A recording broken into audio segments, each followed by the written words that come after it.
Greetings, Earthlings! Today we're looking at a very cheap microphone. So today we're looking at this guy, the FiFine K670 budget condenser microphone, and if you do want to pick this guy up, it will set you back around $48 to $50. Like always, links down below. And for the majority of this review, I have the K670 connected directly to a Mac. The gain on the microphone is set to 100%, and the gain on the computer is set at around 4 or 5%. Not going to do any post-processing, but I may boost it in post, so check the doobly-doo to see what I diddly did. Now let's talk about what comes in the box. Of course, you will get the microphone. You get a cheap plastic microphone clip. You do get the 5/8 to 3/8 inch microphone stand adapter. You get a desktop microphone stand. You get a USB cable, and you get some documentation. As far as the build quality, this microphone feels dead center mediocre all the way. It does have a metal body as well as a metal mesh grill that has quite a bit of give to it, so I would be careful with that. It also has a decent amount of weight to it, but I would say it is a little bit on the light hand side. On the front of the mic, you will find a gain dial to control the actual volume of the microphone. On the rear of the microphone, you will find a 3.5mm headphone jack, which does offer latency-free monitoring as well as allow for computer playback. However, there is no real decent way to adjust the zero latency monitoring level in your headphones, short of adjusting the microphone's gain, which in my opinion is a pretty big oversight.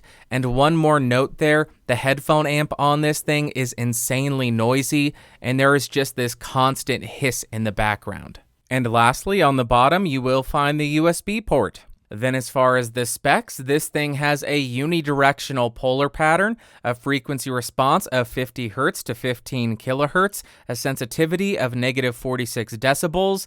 It has a max SPL of 120 decibels and a signal-to-noise ratio of 66 decibels, which just so happens to be the exact same as the EIN.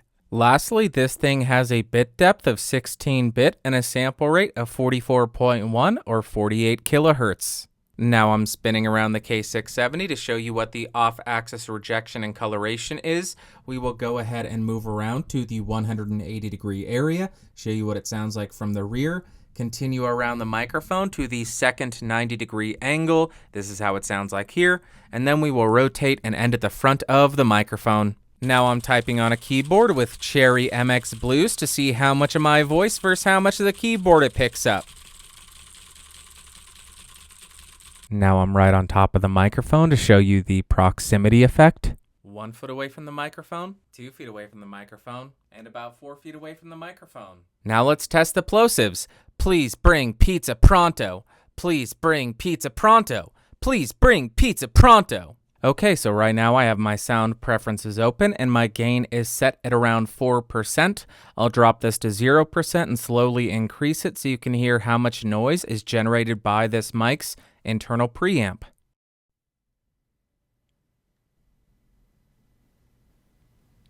%.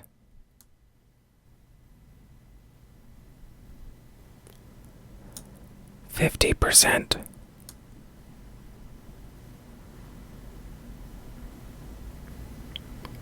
75%. Oh, it's so loud. 100%.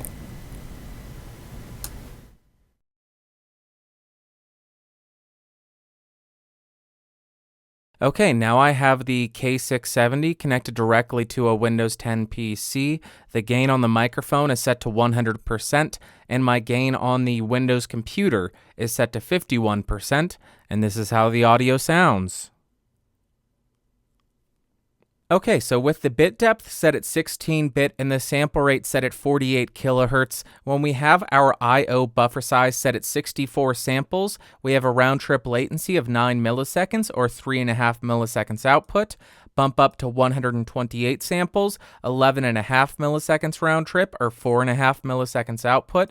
And if we jump up to 256 samples, 17 milliseconds round trip or 7.5 milliseconds output.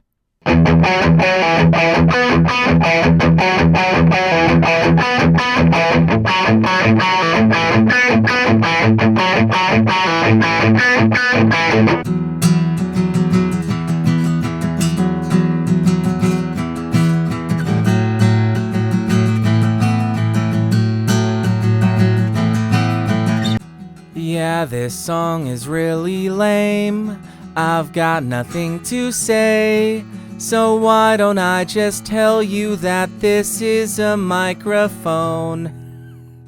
Honestly, that's all I could come up with. I am so sorry. Okay, so I think this microphone is perfectly sufficient. First up, in terms of pros, this microphone is relatively cheap. It can also have a relatively clean signal if you set your gain staging properly, and it just seems to work perfectly fine. But then in terms of cons, the microphone does get a little bit harsh or grating in the upper frequencies. There's also no way to adjust your zero latency monitoring level in your headphones without adjusting the microphone's gain.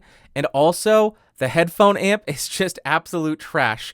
Honestly, this is the noisiest thing that I have ever plugged any headphones into. It is terrible. So what are my overall thoughts on this microphone? On the electric guitar, it does get a little bit harsh, but in all honesty, it wasn't terrible. Yeah, in the higher frequencies, there's a bit of harshness that makes those really high piercing notes a little bit more unpleasant to listen to, but if this was the only microphone that I had and I was recording a demo, I think that I would be perfectly okay with the tone that I was getting. Then on the acoustic, I thought it sounded rather nice. It had a full low end that was somewhat punchy without sounding overly boomy, and it had enough clarity and detail up top to give you a good amount of attack and give you a relatively well-rounded acoustic sound. Then for singing, this microphone has a lot of detail, meaning it is very crispy up top. It has an open and airy sound, but again, those higher frequencies do lean on the side of being a bit harsh and getting a little bit unpleasant. And lastly, for spoken word, in the lows and the mids, there's nothing incredible about them. Nobody's going to be blown away by them, but there's also nothing offensive about them. But as I've mentioned, the top end does get a little bit too heavy or a little bit too boosted and also leans on the side of being a bit harsh. And now, would I recommend this microphone? Reluctantly, yes. And that's because I know people are going to buy this and they will be perfectly happy with the purchase because it does perform perfectly fine. It gives you that crispy tone that seems to be the modern trend right now, and you can also get a relatively clean signal out of this thing by setting the gain properly. And because I think plenty of people are going to be upgrading to this microphone from a headset microphone, they're going to be really happy with it. As a first microphone, I suppose that it would be FiFine. I'm sorry. I have to do that every single time I review one of their microphones, but with this microphone, it'll give you the ability to develop your ears and start to pick out what you don't like about this microphone, what you do like about it, and really start to develop your preferences. So as a first microphone, sure. But I do got a disclaimer for gamers and podcasters, those who are more concerned with background noise. I do think something like the Samson Q2U or the Behringer XM8500 with the UM2 would likely be a better option, but I'm not going to force you to buy it. If you want this microphone, go for it. Alright guys, that's going to do it for today. If you found this video fun, interesting, or helpful, thumbs up. If you hated it, thumbs down. Want more videos? Logo beneath me. Check out the Discord server, link in the description. And I will see you all next time. Thanks for watching. Thanks for listening. Bye.